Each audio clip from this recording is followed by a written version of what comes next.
My sister made me and my husband sit in a secluded arrangement at her engagement party because we aren't as rich as her fiancé, but her face turns pale when her fiancé comes to meet my husband and tells her this. My sister Veronica is without a doubt the most two-faced person you will ever meet. On the surface, she appears sweet and charming, but when you dig deeper, you find a very different reality. I know this firsthand because we grew up together, and I've seen her true colors more times than I can count. We grew up in a poor working-class family, and like many children from lower-income households, we had to adjust to circumstances that were far from ideal. Compromise was a way of life for us, whether it was sharing a single blanket during freezing winters, going to bed hungry some nights, or learning to be content with second-hand clothes. Our childhood was filled with struggles and sacrifices, and as much as I hated our broken-down house with its leaky roof and creaking floors, I know Veronica despised it just as much. However, our ways of dealing with this shared hardship couldn't have been more different. I chose to channel my frustration and desire for a better life into hard work. I poured everything I had into my studies, determined to escape the cycle of poverty we were trapped in. Despite countless challenges, I earned a scholarship to a prestigious university, something that felt like a miracle at the time. That scholarship became my ticket to a brighter future, a good education that led to a stable, high-paying job. Once I was well settled in my life, I turned my focus back to my family. It was important to me that our parents, who had sacrificed so much for us, could finally enjoy a more comfortable life. I helped them move out of that dilapidated house and into a better living situation. But Veronica, she took a very different path. While I focused on hard work and self-reliance, she leaned into her looks, charm, and cunning nature. Veronica has always known exactly how to use her beauty and wit to her advantage, especially when it comes to getting men and using them.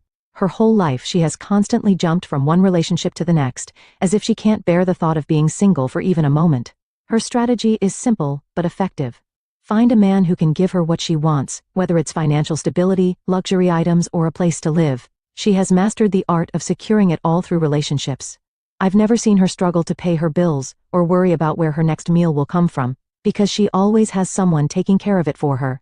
Her most recent relationship was with a rapper who not only paid for her bills, but also lavished her with expensive shoes and designer clothes, and even gave her a place to stay rent-free.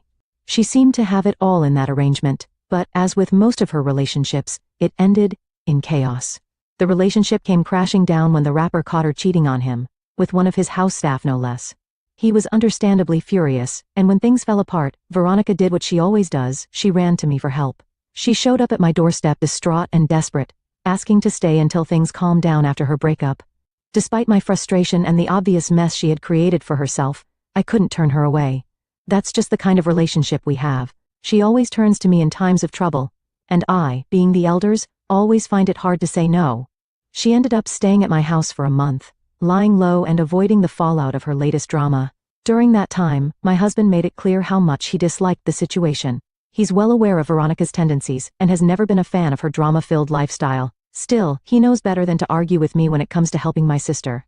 He grits his teeth and puts up with it, knowing I have a soft spot for her despite her endless antics. You'd think that after all the times Veronica has come running to me for help, she would at least show a bit of gratitude towards me, but no, that's not who she is. You see, Veronica has always been jealous of me. She seems to harbor this deep-seated resentment towards me. It's as though she can't stand the fact that my life is better than hers. She also hates the fact that I found myself such a good loyal husband. She's even told me outright that she finds it really unfair that I live such a stable and comfortable life without ever worrying about money. What she doesn't understand is that I work so hard to get where I am. She hates hearing about how my husband takes me on fancy vacations every year, and she never misses an opportunity to remind me that she thinks I don't deserve any of it. Just for some context, unlike me, my husband comes from a very wealthy family, but you'd never guess it by looking at him. Him and I met at a conference where he was a guest speaker. At the time, I had no idea how financially successful he was. He looked so simple and humble, which is what attracted me to him. He doesn't flaunt his wealth. No designer suits, no flashy cars, and no expensive watches. He once told me that showing off wasn't his style, and that mindset is part of what made me fall for him. When we started seriously dating, I realized the extent of his wealth.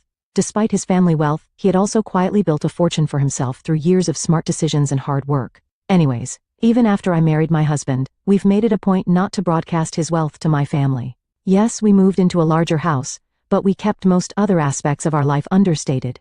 Apart from helping my parents and occasionally Veronica when they truly need it, we rarely talk about money or make our financial situation obvious. My husband believes in living modestly, and I respect that. It's also partly because I know how someone like Veronica would react. She already feels entitled to our help, and if she fully understood the extent of my husband's wealth, she'd likely see us as her personal safety net. So after her relationship with the rapper ended, I assumed Veronica would take some time to reflect and chill, maybe even stay single for a while, but no. In true Veronica fashion, she quickly found herself another man. This time though, things were different, or at least they seemed that way at first. Her new guy, James, was a senior account manager at his company, someone who had built a solid career and was doing quite well for himself. At first, to be honest, I thought he was just a rebound, someone to fill the gap until her next conquest.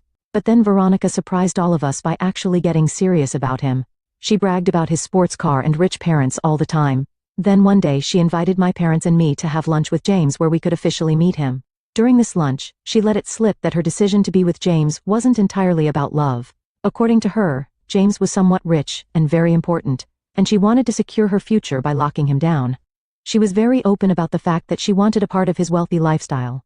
As if that wasn't bad enough, before James arrived at the lunch, Veronica explicitly told us not to mention anything about our poor childhood years, and instructed us to act as though we came from a family with good money and status. She told us that she had lied to James about our background, as she didn't want him to know exactly how poor we used to be. She also forbade us from talking about any of her exes, and claimed that she had told James that she had no experience in relationships. I was appalled. Basically, she had lied to James about everything, and she wanted us to keep up the facade just so she could marry this rich boy. I didn't want to lie to James. That guy deserved to know the truth, but Veronica argued that once she was married to him she would tell him everything. Until then, she insisted it was her decision to make. I hated the situation, but for the sake of keeping the peace, I kept my mouth shut. During the lunch with James, it became clear just how smitten he was with Veronica. Despite only knowing her for 7 months, he seemed utterly devoted to her. He was polite and respectful towards my parents and me, expressing repeatedly how much he wanted to marry her. My parents, swept up in the moment, and likely eager for Veronica to settle down, gave him their blessing right there and then. I felt really bad for the guy, as he didn't deserve to be deceived like this. Not even a week passed before they officially announced their engagement. Yes, you read that right. My relationship-hopping sister, the woman who never seemed to stay with one man for long, was planning to get married to this guy. At first, I let myself believe it was a genuine change. Maybe she had grown up, learnt from her past, and found real love with James. I was happy for her. Truly I was. I even allowed myself a sliver of hope that this could mark a turning point in her life. Veronica seemed over the moon about the whole thing. For once, she appeared genuinely excited to be starting this new chapter in her life. She wasted no time in planning their engagement party, inviting my husband and me to attend. It was meant to be a grand event, and my husband, who hadn't yet met James or had any idea what to expect, was curious to finally meet the man who had captured my sister's attention. When we arrived at the party, it was immediately clear exactly why Veronica wanted to marry this guy. James had spared no expense for their engagement party. The venue was beautiful, and the event had been meticulously planned. There were professional caterers, servers dressed in formal attire, and even assigned seating at elegant tables adorned with floral centerpieces. It was also polished and extravagant, far more elaborate than I had anticipated. As we entered, I quickly spotted my parents already seated at a table closer to the center of the room. They waved us over enthusiastically, but before we could make our way to them, Veronica intercepted us. She stopped us in our tracks and told us that our assigned table wasn't near our parents. Then, without further explanation, she escorted my husband and me to a table tucked away in a far corner of the room. The table seemed secluded from the rest of the party and noticeably less decorated than the others. She motioned for us to sit and informed us that this was our table for the evening. My husband and I exchanged confused glances. I was taken aback by the whole thing. My husband asked Veronica why we were being seated so far away from our parents, and even from her and James. With a dismissive tone, she snapped that she only wanted well-to-do people seated near her and James's family. My husband and I exchanged stunned glances. Her reasoning was as insulting as it was nonsensical.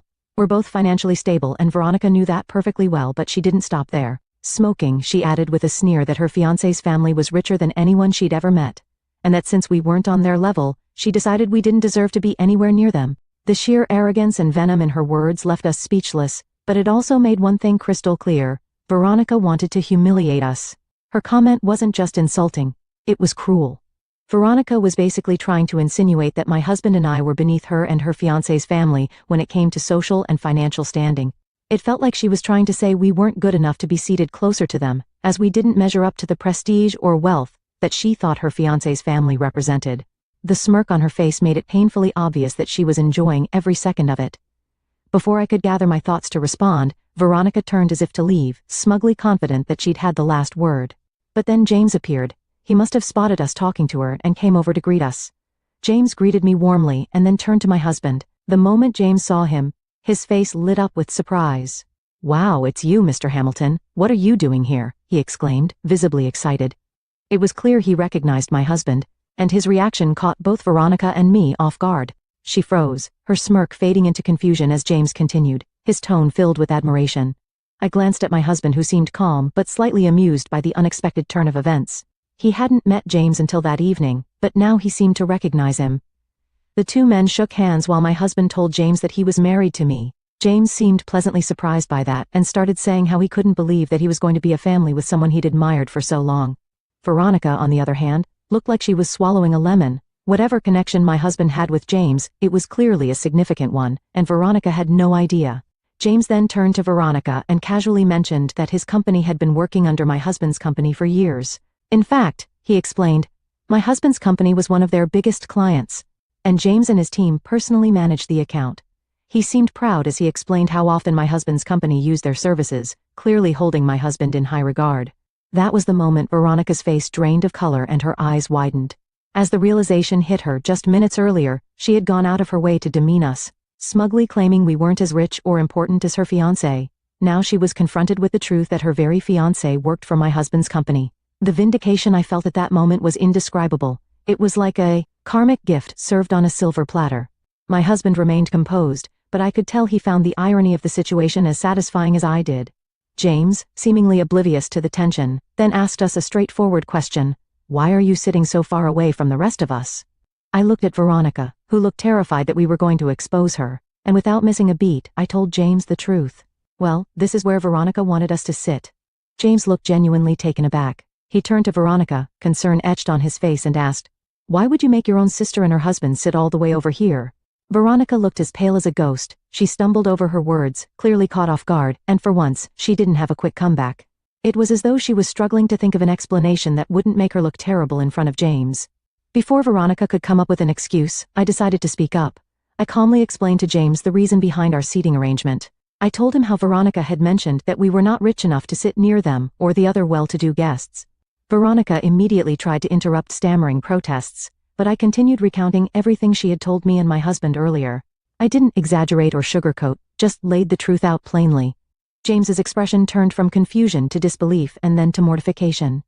He looked absolutely appalled as he turned to Veronica, who by now was visibly panicking. "That's totally inappropriate," he told her, his tone sharp with disappointment.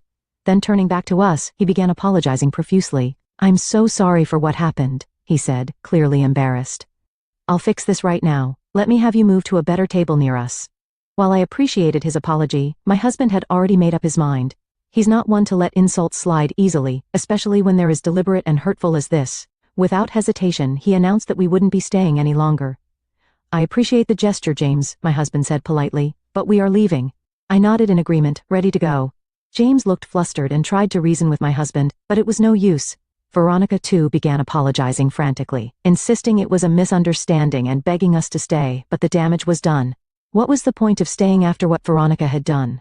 Sure, she seemed apologetic now, but would she have felt any guilt if James hadn't turned out to work for my husband? I doubted it. My husband and I quietly excused ourselves and left the party. Instead of dwelling on the negativity, we decided to turn the evening into something positive. We went to our favorite restaurant for an impromptu date night, just the two of us. It was refreshing to leave behind the drama and spend quality time together enjoying good food and each other's company. That said, my husband remains furious about the incident and has made it clear he wants to cut ties with my sister entirely. I can't say I blame him. Veronica's behavior was deeply disrespectful, not just to him, but to me as well. At this point, I agree with my husband. Family or not, there's only so much one can tolerate, and Veronica has crossed that line. Since the party, my phone has been ringing non-stop. It feels like everyone suddenly has an opinion about what happened, without even knowing the full story. My parents, along with some relatives who were present, seemed particularly upset. They only saw my husband and me leaving the engagement party abruptly with no explanation provided. Instead of questioning Veronica or digging deeper into what might have led to our departure, they've decided to place the blame squarely on us. They've been calling us rude and disrespectful, berating us for walking out on such an important event. It's frustrating to say the least. Meanwhile, Veronica has been bombarding me with text. Her tone is completely different now. She's sending what feels like endless apologies, claiming she regrets what happened at the party and is begging me to call her back ASAP. Apparently James is furious with her, and they've had a big fight over the incident. He's insisting that she make things right with us, which I suppose is why she's suddenly so remorseful. AITA. Thank you for the hundreds of comments I've received from everyone. I agree with most of your comments that my sister needs to be taught a lesson in humility. If I accept her apology, she will never learn her lesson. She's only apologizing now because she's afraid of losing James, not because she's actually sorry for the way she treated me and my husband. This isn't about reconciliation for the sake of family. It's about her trying to save face before her fiancé turns his back on her and ends their relationship. Also, I agree with some of the comments that James deserves to know the full truth about my sister and her true behavior before he makes any deeper commitments. It's important that he understands what kind of person she is, especially if she's planning to spend the rest of her life with him, and while I'm not one to meddle in their personal life, I can't stand by and let her manipulate everyone around her, especially when she's hurt me so deeply. My husband and I have decided to take matters into our own hands. We've invited James to our place for lunch. He has actually been reaching out to my husband, apologizing profusely for the situation, so we think sitting down and having a face-to-face conversation about this will be better. I feel like it's time for him to hear the whole truth, not just the version Veronica has been feeding him. Earlier this week, I also took the time to speak with my parents about everything that went down at the engagement party. I explained the whole situation in detail, making sure they humiliated us. They were horrified when they heard the full story, and I could tell it really shook them to realize how their daughter had treated me and my husband.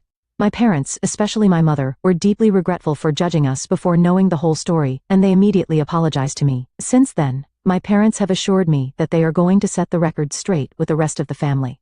They want to make sure that no one else, especially relatives who might not have witnessed the event firsthand, blames me for what happened. They understand now that the problem wasn't me. It was Veronica's behavior.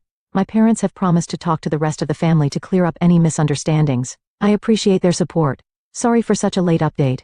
James came over to our place this week. He apologized again for how Veronica had treated us at the engagement party, acknowledging how wrong it was for her to try and humiliate us. He told us that he wouldn't have never let her go through with this if he had an idea that she was going to treat us this way. James pleaded with my husband, asking him not to bring this up to his boss as it could seriously jeopardize his career. My husband reassured James that despite how my sister had insulted us, their business partnership would remain unaffected. James seemed visibly relieved by that, and I appreciated my husband's calmness in the midst of all this drama. It was important to him that business didn't get entangled in his personal mess, and I respected that. Once that was settled, I took it upon myself to be completely transparent with James about who my sister really was. I didn't want to meddle in his relationship, but I felt he had every right to know the truth about Veronica's past. He needed to understand what kind of person she was before making any long-term commitments. I told him everything. How she had been in and out of prisons, how she had a string of shady exes, how she has never had a job, and how she constantly came to us for money, often without any real intention of changing her ways. I wasn't trying to break them up or create conflict, but I wasn't going to sit back and watch James make a decision based on an incomplete picture of who Veronica truly was. I made sure to add that I was happy for him to be a part of our family, but I wanted to make sure he knew what he was getting into. Veronica may have been charming in the beginning, but she had a pattern of using people and then tossing them aside when they no longer served her purpose. James listened carefully, and while he seemed shocked by some of what I said, he didn't react with anger or defensiveness. He told me that he had no idea about her past or about our family background since Veronica had made such elaborate lies.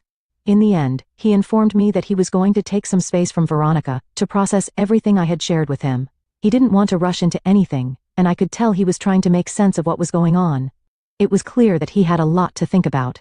At the moment, I feel relieved that I did my part by being honest to James. Ultimately, I hope he makes the right choice, both for his own sake and for the sake of everyone involved. Just hours after James left our place, my phone rang. It was my sister, and she was obviously screaming at me. I could barely make sense of what she was saying through her angry sobs and shouts, but it quickly became clear that James had called off their engagement. Apparently, he had called her to confront her about some of the lies she had told him, but instead of owning up to them, she refused to take any responsibility and just doubled down on her falsehoods. He also told her that she didn't know how to conduct herself in public, and that she wasn't mature enough to be his wife. When she tried to argue, he shut her down, telling her that he couldn't marry her because she had lied to him too many times. He was finished and made it crystal clear that he no longer saw a future with her. My sister was understandably livid. She was furious, yelling at me that I was the reason she lost him. She went on and on about how James was her golden ticket to a better life, a life of higher status and wealth, and that marrying him would have changed her life and given her everything she ever wanted. She said I ruined her chance of getting a good life. I wasn't surprised by her reaction. As usual, she blames everyone else other than herself for how her life turns out. This time, I wasn't going to let her manipulate me or use me to get what she wanted any longer. I calmly but firmly told her that I didn't care how much she yelled at me anymore because I was done with her. I told her that my husband and I were cutting her off. No more helping her, no more handouts, no more bailing her out of whatever mess she created. This time she had gone too far and I wasn't going to tolerate it anymore. When I said that, there was an immediate silence on the other end of the line. She had nothing to say in response, and I could hear the shock in her silence. It was like I had finally said the thing that she knew was coming, but never expected to actually hear. I could almost feel her panic through the phone. I told her that for years I had let her disrespect slide, because I knew deep down that she was jealous of me. I knew she was trying to tear me down, but I always let it go, because in a way I understood why she felt that way. She was my younger sister, and I wanted to look out for her. But this time she had crossed the line. She had humiliated us. She had humiliated my husband, and I couldn't let her get away with it. My husband had been nothing but kind to her, even though he didn't particularly like her and he had always supported her whenever she needed something. He had done all of that because he loved me, and she had completely taken advantage of that. I told my sister in no uncertain terms that she didn't deserve people like us in her life anymore. I made it clear that if she ever showed up at our door asking for help again, we wouldn't even acknowledge her presence. She was completely on her own from here on out. Her reaction was exactly what I expected. She tried to argue, pulling the "I'm still your family" card, trying to guilt trip me into backing down. She argued how she didn't really mean those insulting words, and that we could just forget about the whole thing and start all over again since now James and her are done, but I wasn't going to fall for it. I scoffed and told her I was done and hung up the phone. It was time to end the cycle. Since that call, both my husband and I have blocked her from our phones, social media, and everything. We've also made it clear to my parents and other relatives that we don't want any of them reaching out to us to change our minds about my sister. If they do, they'll be cut off as well. There are no more second chances, no more excuses for her behavior. Veronica is no longer a part of our lives, and I'm at peace with that. It's sad that it had to come to this, but sometimes you have to cut toxic people out of your life, even if they're family.